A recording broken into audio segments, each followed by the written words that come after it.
let's do our first intrinsic example. So here we have our blue predefined trajectory. It's a sinusoidal track that goes off for infinity off to the right. And we have our point P here, and point P moves along this track. Over on the left, we have our inertial basis. It's non-accelerating, it's absolutely fixed.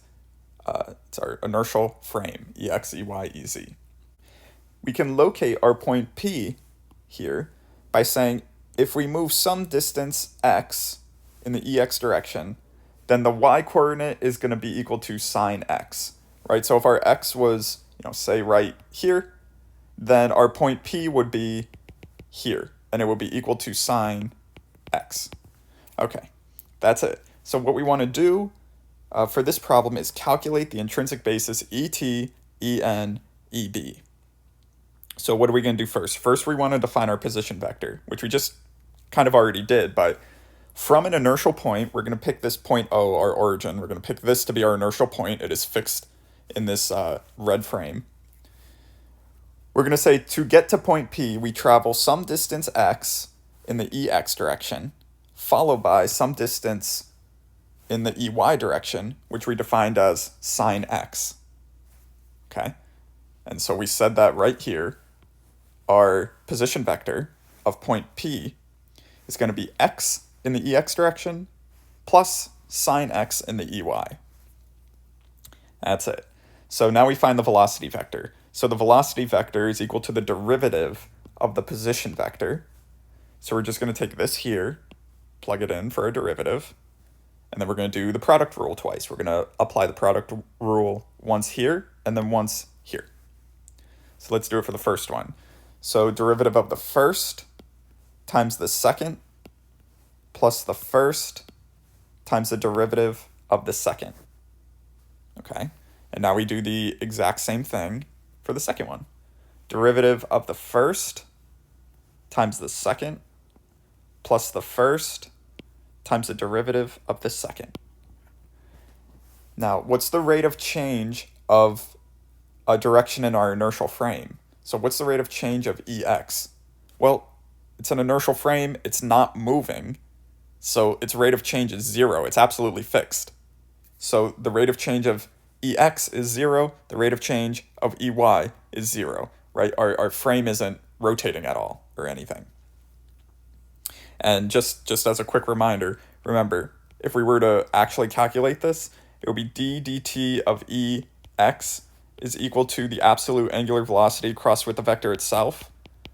And the absolute angular velocity here, that's 0, right? Because it's not moving. So this whole term, d dt of EX, this is all just 0. So we're just left with this here and this here, which we have written here. And we took the derivative, so the derivative of x is x dot, and the derivative of sine x is cosine x, x dot. X dot, cosine x. You take the derivative of sine, which will be cosine, and then you take the derivative of the inside. That's x dot. All right, so now we have our velocity vector. Now we want to find our speed, or the magnitude of our velocity vector. The way you find the magnitude of a vector is you add the square of each of the components, and then you square root that sum, right? So what's the square of this first component, the EX component? What's x dot squared?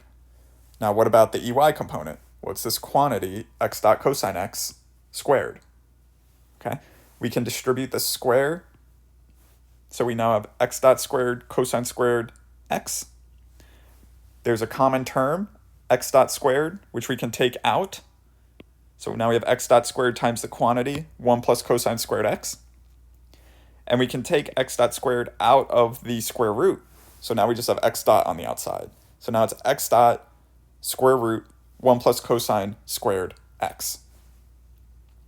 And that's it. That's our speed. So recall from our previous video that the tangent direction is defined as the velocity vector divided by the speed. And so that's all we did here. This top one is our velocity vector, which we got from right here. And then the denominator is our speed. We can see that there's a common term. There's an x dot, which we can cancel from the numerator and denominator. X dot, x dot, x dot. And then the way I'm going to write this is we're going to split it into the EX and the EY component, right? So the EX component is, well, now it's 1 over the denominator plus cosine over the denominator. Right? So this is our EX term. This is our EY term. So this is ET. This here is our tangent vector. We're going to go on a little aside here to do a couple derivatives. So the first one we want to do is d dt of 1 over square root 1 plus cosine squared x. That's this term. We're going to take the derivative of this. And again, it's going to become clear why we're doing this. So I'm going to rewrite this as bringing the denominator to the numerator. And if you do that, you have to give it a negative 1/2 power. Right? So I haven't done anything here. I just rewrote the fraction. So when we take the derivative of this, we're going to bring down the negative 1/2, and then multiplied by what was on the inside, and then we have to lower this power by 1, right? That's the power rule for derivatives. So now it becomes negative 3/2. And then now we have to take the derivative of the inside here. Derivative of 1 is 0. And then we have to take the derivative of cosine squared x. So we bring down the 2, multiplied by the inside, which was cosine x. And then we have to take the derivative of the inside. So that becomes, what's the derivative of cosine x? Negative sine x. And then you have to take the derivative of the inside again, x dot. So this here we can rewrite like this, where the negative 2 and the negative 1/2, those cancel. And then we're just left with this in the denominator, that in the denominator, and then this in the numerator here. We're left with x dot cosine, or the way I wrote it, x dot sine x cosine x in the numerator. All right, so that is the derivative of this component here. That's this. Let's take the derivative of this second part, the EY component. And I know I'm going to say it one more time because it seems like we're going off on like a tangent here. It'll become clear why we're doing this. It'll make our lives easier. So this is just the EY component rewritten. And I'm going to split this into a product of two terms. So this is equal to cosine x times 1 over this, right? These are the same. And what we're going to do with this is apply the product rule. We're going to apply the product rule to this.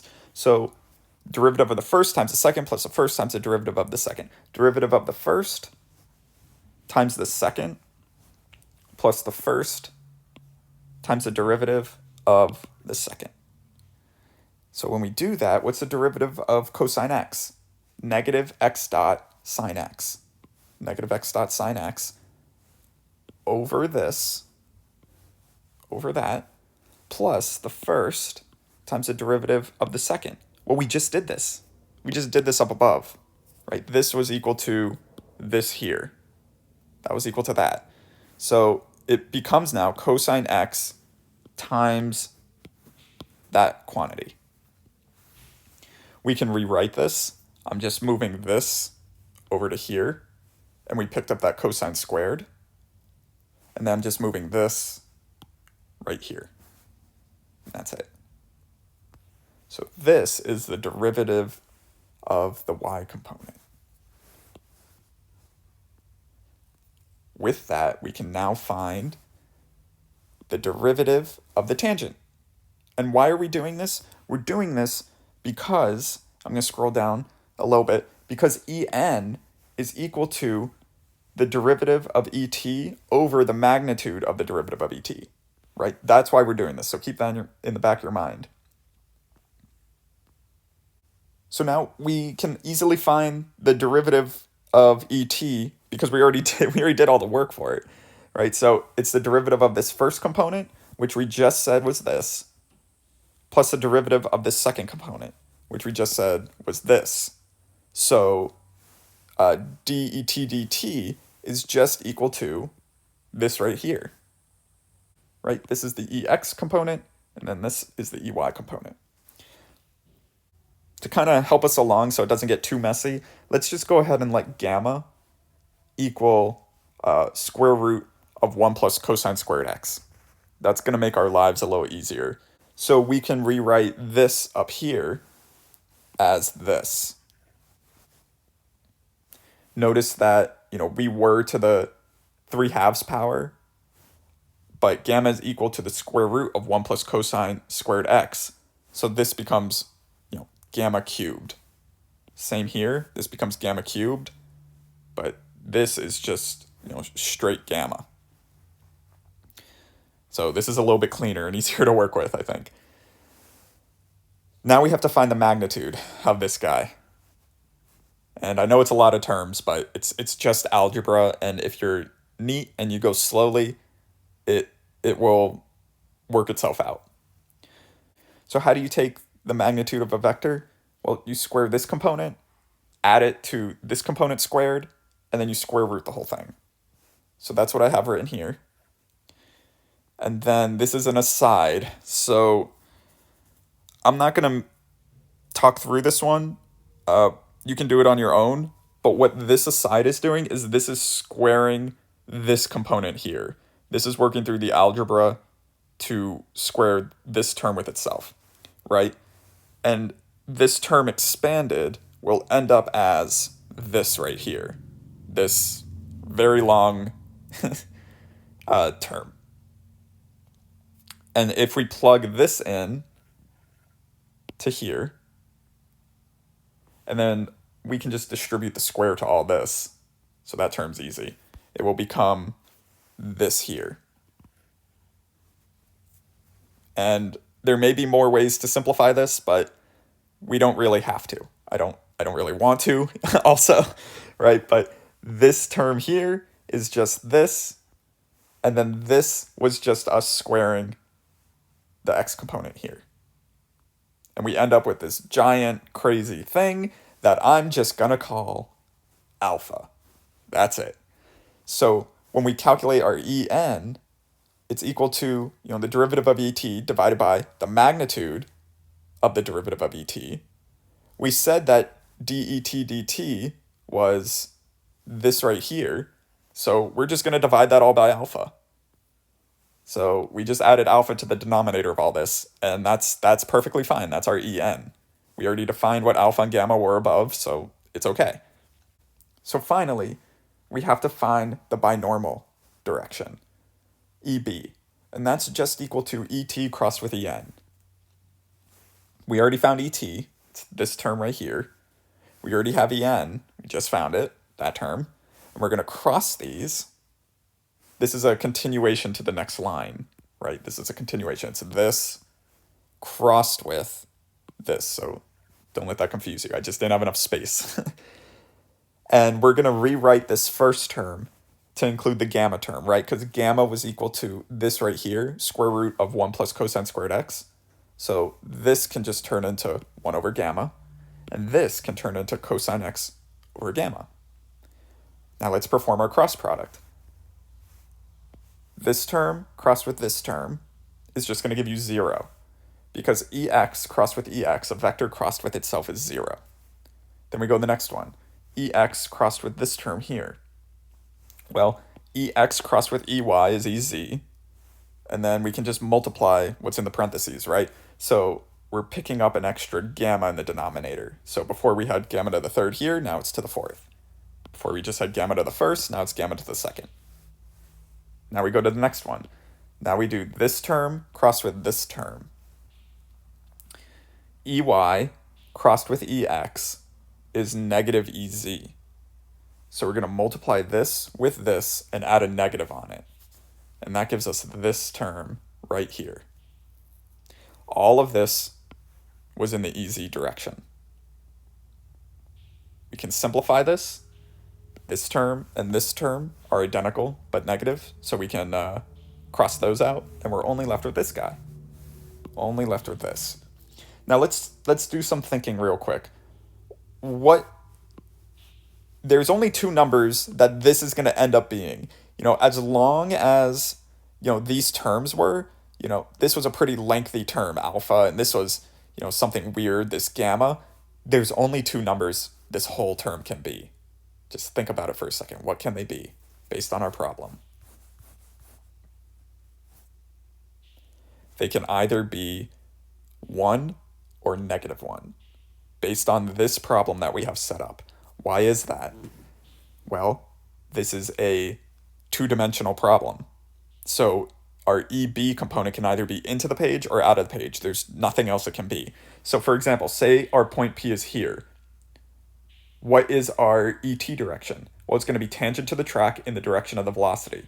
So this is our ET. This would be ET. What is our EN? Our EN is going to point in this direction. This would be EN, right? Because our trajectory is curving in this direction, right? And we point towards the center of curvature. So EN is in that direction. Our ET is in the direction of the velocity. ET crossed with EN, at this point, it would be into the page. It would be into the page. So it would be equal to -1, right? Because EZ here is defined as being out of the page. So this would have a value of -1. What if we were here? Well, ET is going to be pointing in the direction of the velocity, so it would be pointing in this direction. This would be ET. EN points towards the center of curvature. This is EN. So in this case, ET crossed with EN, it would just be out of the page. So EB, that term, it would just be 1, right? And it flips. You'll see in the animation I made in Python, it's going to flip at this inflection point.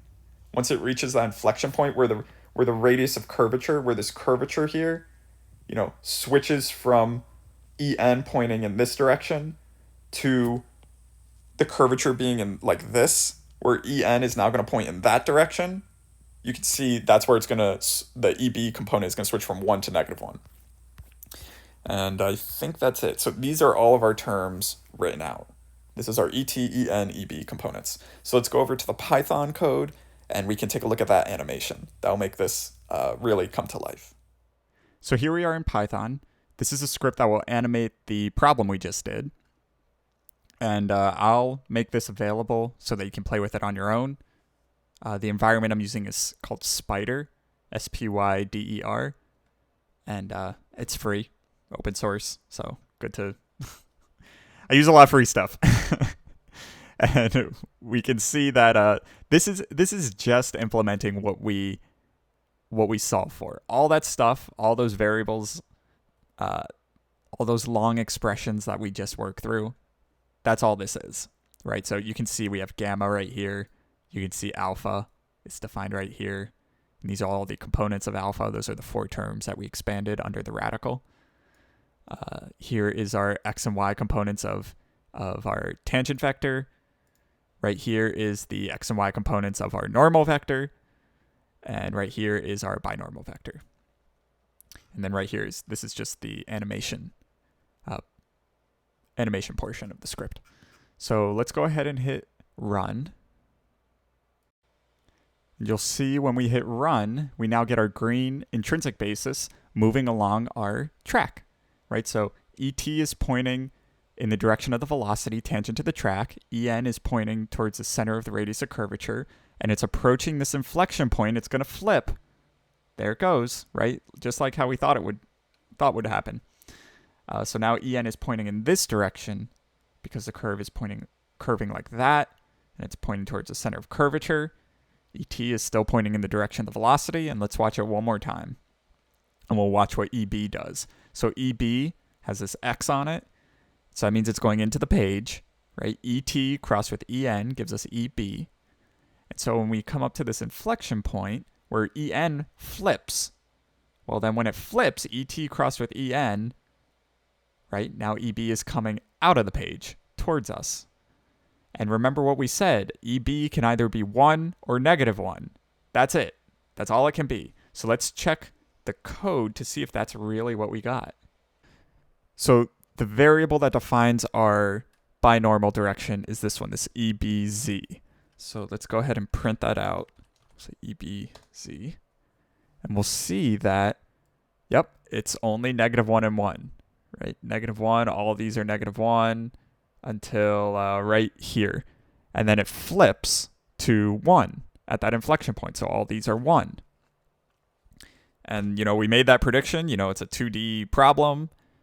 It can only be in or out of the page, so it can only be -1 or 1. So that really long expression we had for EB, it could only be two numbers, -1 and 1. We were right. The math works. Our prediction was correct. Fantastic. So that's it. That's all I had for this video. Hopefully that animation helped you out, kind of visualize what the intrinsic basis is doing when moving. I want to do a 3D problem eventually. I just have to figure out how to code that. But yeah, I'll figure it out. So I'll see you in the next video. Bye.